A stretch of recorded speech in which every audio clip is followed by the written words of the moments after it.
Olá pessoal, bem-vindos a mais um vídeo. Hoje nós vamos falar sobre John Maynard Keynes. Ele nasceu em 1883 em Cambridge e lá passou a maior parte da sua infância. Bom, seus pais, Florence Ada Brown e John Neville Keynes, eram descendentes respectivamente de pregadores puritanos e de uma linhagem de burgueses enriquecidos. E complementaram sua ascensão social tendo acesso à posição de intelectuais. Florence foi uma das primeiras mulheres diplomadas na Universidade de Cambridge, envolveu-se em inúmeras formas de ação social e tornou-se em 1932 a prefeita da cidade de Cambridge. Quanto a John Neville Keynes, ele foi professor de ciências morais em Cambridge, tendo escrito um importante livro de metodologia da economia. Bom, uma coisa interessante em bibliografia sobre o John Keynes é que o pai dele era muito atento à atenção dele nos estudos. Eu tirei um trecho do livro que eu vou ler para vocês. Pai atento e dedicado, trabalhador infatigável, mas também angustiado, cúmplice no lazer, sempre preocupado com uma gripe ou com uma perda de peso. Ele parece ter projetado no filho uma esperança de êxito muito além de sua própria carreira, aliás, muito honrosa apesar das decepções. Desde cedo, Keynes se demonstrava extremamente inteligente. Em 1897, ele conseguiu entrar em Eton. Era um colégio particular que acolhia em regime de internato um grupo seleto de alunos, a maioria favorecido por bons relacionamentos das famílias tradicionais da região. Em 1902, Keynes prossegue com seus estudos em Cambridge, período em que ele se interessou não pela economia, mas pela filosofia e pela matemática. No ano seguinte, Alfred Marshall, o maior economista inglês da época, criara um curso específico de economia e convida Keynes para comandá-lo. Ele recusou e, 2 anos depois, se submeteu às provas de matemática, obtendo uma classificação média. Após essa decepção, ele se preparou, seguindo o curso de economia de Marshall, para os exames de ingresso nos cargos públicos realizados em 1906. Classificado em segundo, foi destacado para o Departamento das Índias, em Londres. Nesse período, prepara uma tese sobre as probabilidades apresentada sem sucesso no ano seguinte, sendo aprovada em 1908 após uma revisão. Em 1907, começa a trilhar o seu caminho no mundo da economia, ao se entregar ao Royal Economic Society e ser transferido para o setor da receita, estatística e comércio dentro do Departamento das Índias. Keynes se demite no ano seguinte e torna-se Fellow no King's College em Cambridge, o que lhe permite ensinar sem ter uma cátedra de professor. Uma coisa interessante sobre o Keynes é que os primeiros relacionamentos românticos dele foram com homens, num grupo chamado Grupo de Bloomsbury.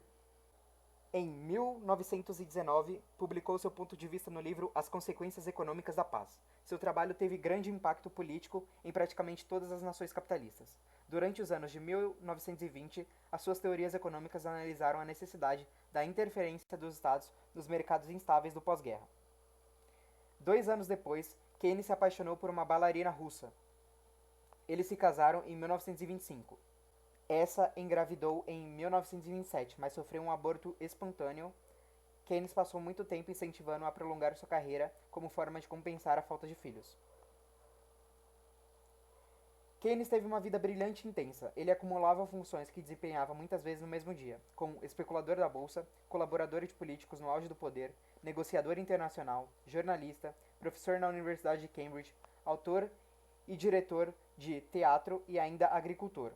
Em 1932, Keynes redigiu seu tratado sobre a reforma econômica. Sua última obra, talvez a mais importante, foi publicada em 1936, A Teoria Geral do Emprego, do Juro e da Moeda. Durante a Segunda Guerra Mundial, se reincorporou ao Tesouro Britânico. Em 1944, chefiou a delegação britânica na Conferência de Bretton Woods, responsável por definir o sistema Bretton Woods de gerenciamento econômico internacional. Estabeleceram em 1944 as regras para as relações comerciais e financeiras entre os países mais industrializados do mundo, que deu origem ao Banco Mundial e ao Fundo Monetário Internacional. Fundador da macroeconomia moderna, Keynes é considerado o maior economista do século XX. Suas teorias influenciaram a macroeconomia tanto na teoria como na prática. Ele sempre defendeu uma política econômica de Estado intervencionista, na qual os governos usariam medidas fiscais e monetárias para inibir períodos de crise internacional, recessão ou depressão. Suas teorias serviram de base para a escola de pensamento conhecida como economia keynesiana. A escola de pensamento econômico keynesiana tem suas origens na principal obra de Keynes, chamada Teoria Geral do Emprego, do Juro e da Moeda. Ela fundamenta o princípio que o ciclo econômico não é autorregulador, como pensavam os neoclássicos, uma vez que é determinado pelo espírito animal dos empresários. De acordo com a teoria, é por esse motivo e pela influência do sistema capitalista em empregar todos os que querem trabalhar que Keynes defendia a intervenção do Estado na economia.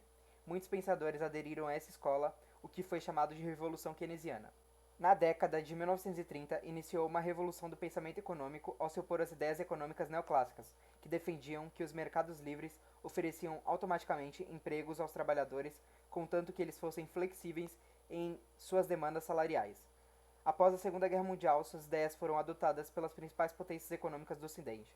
Durante as décadas de 1950 e 1960, o sucesso da economia keynesiana foi tão visível que quase todos os governos capitalistas seguiram suas recomendações. A influência de Keynes na política econômica declinou na década de 1970, parcialmente como resultado de problemas que começaram a afligir as economias norte-americana e britânica no início da década, e também devido às críticas de Milton Friedman e outros economistas neoliberais pessimistas em relação à capacidade do Estado de regular o ciclo econômico com políticas fiscais. Entretanto, com a eclosão da crise econômica global no final da década de 2000, causou um ressurgimento do pensamento keynesiano, que forneceu a base teórica para o plano do presidente dos Estados Unidos Barack Obama, do primeiro-ministro britânico Gordon Brown e de outros líderes mundiais para avaliar os efeitos da recessão.